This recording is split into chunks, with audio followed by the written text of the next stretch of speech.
मामा रो दिए तो महारानी ने रख लिया मुंह पर हाथ।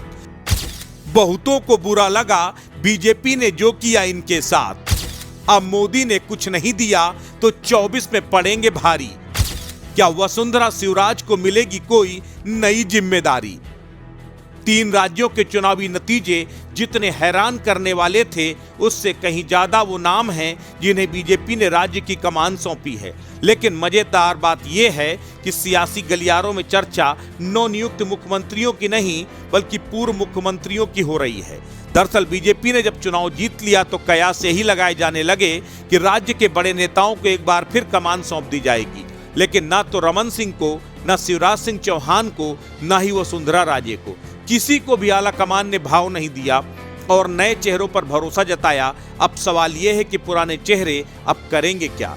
रमन सिंह तो स्पीकर बन गए तो उनकी बात भी छोड़ देते हैं। यहां बात सिर्फ मामा और महारानी की बचती है।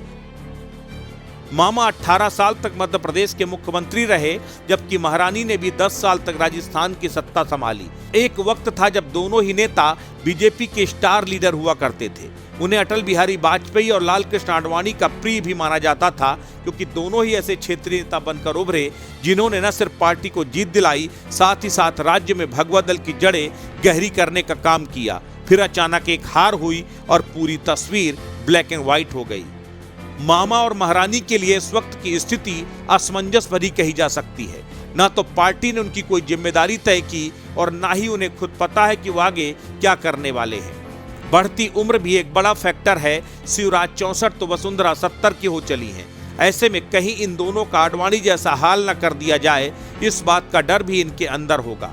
हालांकि जनता के बीच इनकी पकड़ अभी भी काफी मजबूत है, इसीलिए पार्टी इन्हें पूरी तरह से नजरअंदाज नहीं कर सकती। आम चर्चा इसी बात को लेकर है कि अनुभव के मद्देनजर दोनों को राष्ट्रीय फलक पर कोई जिम्मेदारी थमा दी जाएगी। लेकिन क्या मामा और महारानी केंद्र के उस ऑफर को एक्सेप्ट कर लेंगे? ये सवाल भी काफी जायज है। दूसरी तरफ लोकसभा के चुनाव में भी अब ज्यादा वक्त नहीं है।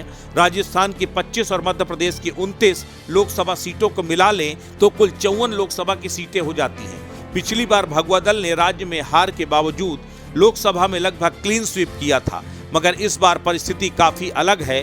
बीजेपी की परेशानी शिवराज और वसुंधरा की नाराजगी बन सकती है। वैसे तो लोकसभा चुनाव में मोदी का चेहरा ही काफी होता है, लेकिन अगर राज्य में गुटबाजी हुई तो इसका खामियाजा पार्टी को 24 में भुगतना पड़ सकता है। ये सिर्फ इस बात पर आधारित रहेगा कि मामा और महारानी के मन में क्या होगा। वहीं कांग्रेस भी इस मुद्दे पर मजे लेने से पीछे नहीं हट रही। सुप्रिया श्रीनेत ने सोशल मीडिया पर पूछा है कि भाजपा किसको मुख्यमंत्री बनाए, किसको नहीं, ये उनका अपना मामला है।